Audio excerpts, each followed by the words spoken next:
we're getting this award for our annual greenhouse project, which is something we've done every year for the last 3 years, where we take a house and we make it as green as we possibly can. And the project that we did in 2008 was a townhouse in Harlem, 4,600 square feet, and we went in and in 4 months we made it as green as you could possibly make it, from the guts out, from the floor up.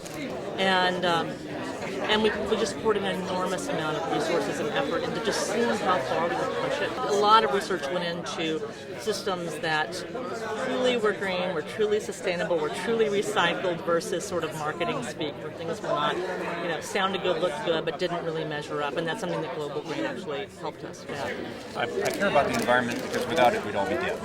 So it seems like something we ought to hold on to and make as good as we can. And I think organizations like Global Green, that for years have been preaching this, finally are being listened to. And it's an exciting time, I think, where for all kinds of reasons, for economic reasons, for environmental reasons, social reasons, people are starting to listen to this call to pay more attention, be more responsible, be better stewards of the earth. And so I'm glad that I can help support that.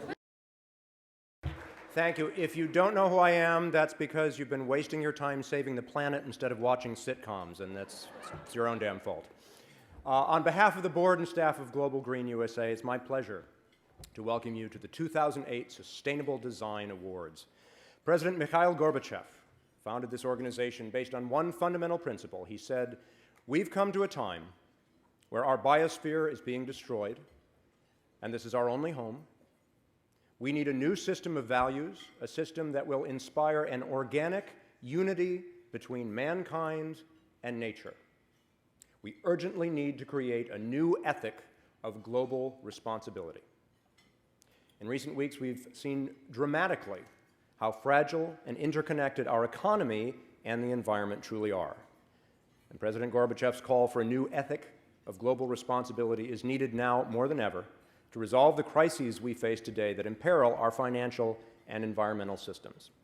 Tonight, we celebrate the 9th anniversary of these design awards.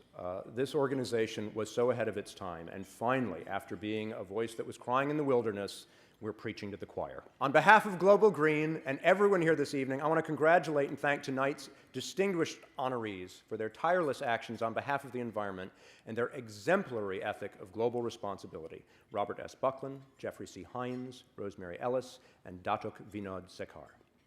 But first, we want to kick off tonight's festivities with a young man who's here to celebrate our honorees, Global Green, and all gathered here this evening for their commitment on behalf of Mother Nature.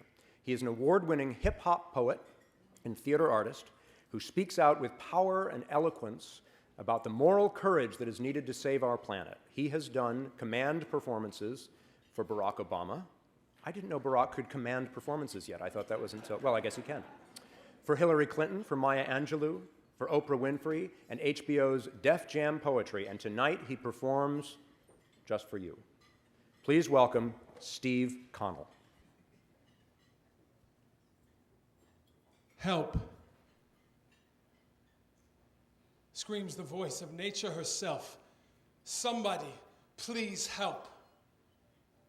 The world holds its breath, scared to death of what we might do next. Now the earth quakes when we get too near. Rivers run faster out of fear. When they hear man at their back, the winds scream, the willows weep. Mother Nature is attacked. She cries for her planet back. She cries to our back as we walk away. How in the world do we live in the world that we live in today? We say,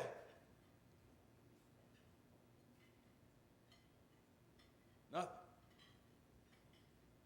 We had a lot to say earlier that night, though. Huh? Remember, we met her at a bar? Looking like the type of girl who loves to get dirty.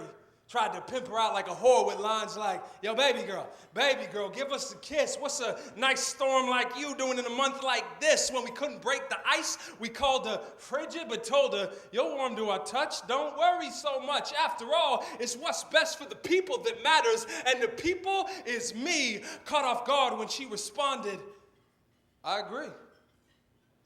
So tell me, what's best for the people?"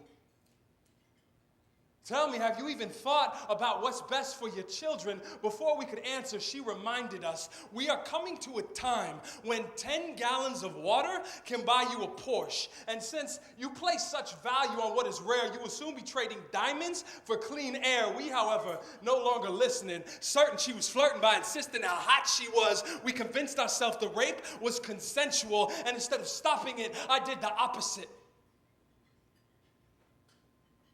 I did nothing. And not being part of the solution is the problem. And the problem in America is for too long we have been silent. They're destroying the environment in favor of making a profit. We say nothing to stop it. Instead of greening our schools, they're spending money on jails. Instead of bailing out the corporations, we should be solar paneling the nation. Be warned. Be warned, our values need to be transformed. Hell hath no fury like a woman scorned. Well, nature, oh, nature, that is a woman I have never seen the likes of. Whatever you do for her will come back again, but whatever you do against her will come back times 10. So I am going back in time to mend. I'm going back in time to when I made that choice for short-term pleasure over long-term crisis. Before Mother Nature was stripped of everything priceless, and I will turn Earth Day gatherings into Take Back the Night rallies, and I will take back the night. Y'all with me?